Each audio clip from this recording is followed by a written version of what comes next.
Hello everyone, welcome back to our news channel. Today we're going to talk about the Sino-Indian border conflict. First of all, I'm gonna briefly introduce its historical background. The conflict dates back to 1940, when representatives from Britain, the Republic of China, and Tibet met in Simla, present-day India, to negotiate a treaty establishing the status of Tibet and a practical settlement of the border issue between China and British India. China opposed this, the terms that would allow Tibet to have autonomy and remain under Chinese control, and has refused to sign the agreement, where Britain and Tibet signed a treaty establishing the so-called McMahon Line, named after Henry McMahon, the British colonial official who proposed the border. India insists that the 550 miles McMahon Line, which runs through the Himalayas, is the official legal border between China and India. However, China has never acknowledged this line. 方在中印边界问题上的立场是一贯的明确的。中国政府从不承认印度单方面非法设立的所谓阿鲁纳恰尔邦，坚决反对印度领导人赴上述地区访问。In 1947, India declared independence from Britain. 2 years later, revolutionary Mao Zedong declared the end of China's communist revolution and established the People's Republic of China. China and India found themselves almost immediately at odds over their border. China insists Tibet has never been independent and could not have signed a treaty delineating international borders. Several attempts at peace negotiations failed. Boundary according to the Treaty of 1914. China agreed to attend the official level talks. When repression increased in Tibet, the Dalai Lama, the spiritual head of Tibet, escaped. He was China seeks to control key highways near Xinjiang's western border, while India and its Western allies view any attempt incursion by China as a part of a large plot to export Maoist-style communism across the. However, in 1962, a war broke out. Chinese troops acrossed the McMahon Line and penetrated deep into Indian territory, seizing mountain passes and towns. The war lasted for a month, resulting in the death of more than 1,000 Indians and the capture of more than 3,000 Indians. The death toll in Chinese army was less than 800. In November, Chinese Premier Zhou Enlai declared a ceasefire and informally redrawn the border near territory occupied by Chinese troops. This is called the Line of Actual Control. Tensions came to a head again in 1967, when Chinese soldiers guarded the two mountain passes of Nadula and Kir, which connected India and the Tibetan autonomous region of China. Scuffles broke out as Indian troops laid barbed wire along what they recognized as the border. Chinese troops fired artillery shells at the Indians, and the conflict quickly escalated. In the ensuing conflict, more than 150 Indians and 340 Chinese were killed. The conflict that broke out in these mountains pass in September and October 1967 was later regarded as the second total war between China and India. When India gained the upper hand and destroyed the Chinese defenses at Nadula, pushing them far back into territory near Kir. However, these changes in location mean that China and India have conflicting ideas about the location of line of actual control. 2021, the Bangkok Lake Withdrawal Agreement and lingering disputes. At the beginning of 2021, a standoff occurred in the Bangkok Lake regions of Ladakh, with both sides deploying significant troop number along the lake shores.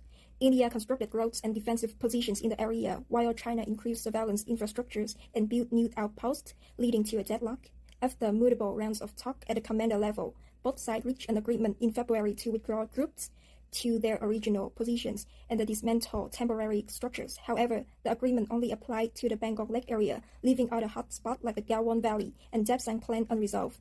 India later accused China for not honoring the broader withdrawal commitment, while China criticized India for continuing upgrade its border infrastructures, although the situations in Bangkok Lake improved. Two countries. We have no intention of doing that. Like you are. 你给他讲，我现在有我，我到他那边去行不行？你回答我很友好。And my colonel wants. 我现在过去行不行 ask you if I drive the car to that Shifasis is okay? No.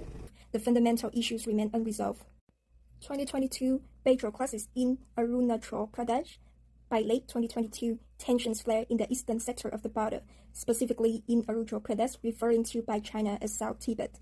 India accused Chinese troops of crossing the line of actual control, LAC, and attempting to construct new military facilities. China, on the other hand, claimed that India has intensified its patrols, trying to alter the status quo. In December, patrol teams from both nations encountered each other at the dispute site, leading to a physical altercations. In response, India deployed additional troops to the area and fortified its defense. Eventually, both sides resolved in the situations diplomatically, with soldiers retreating to their original positions. However, the skirmishes further heightened tensions in the eastern sector and drew international attention to the unresolved border issues. 2023 to 2024 military escalations and negotiation statements. Between 2023 and 2024, military activities along the border intensified. India pushed forward with new road and bridge constructions, while China ramped up its deployment of drones, surveillance system, and long-range firepower. These activities led to more frequent and visible military build-up.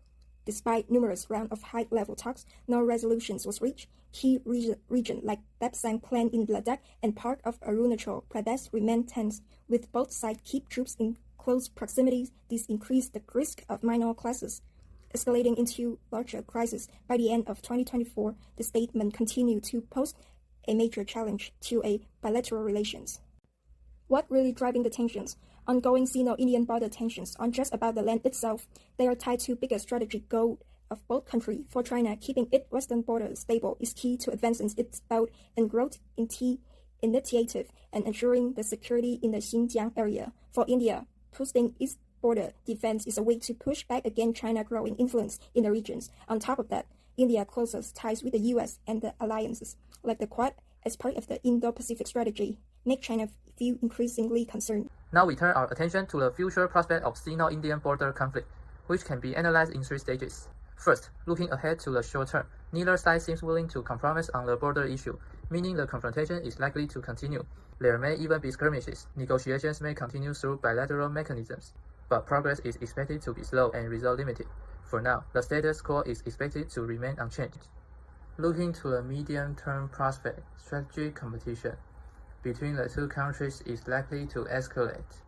Beyond borders, geopolitical rivalries such as those over the Indo-Pacific and the China-Pakistan economic corridor could further deepen distrust.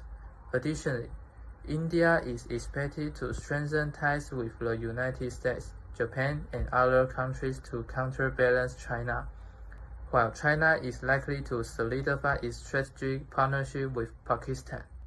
Finally, in the long term, it is possible for both sides to find common interests through economic cooperation, which may help reduce tensions. However, given deep-rooted historical grievances and competing real-world interests, a comprehensive solution seems unlikely. Instead, the line of actual control is likely to continue to serve as the de facto border for the foreseeable future. To sum up, the core of the Sino-Indian border conflict is a dispute over territorial sovereignty, which is intertwined with complex geopolitics and nationalist emotions. In the next step, both sides must strike a delicate balance between military confrontation, diplomatic negotiations, and multilateral cooperation to prevent further escalation of the conflict.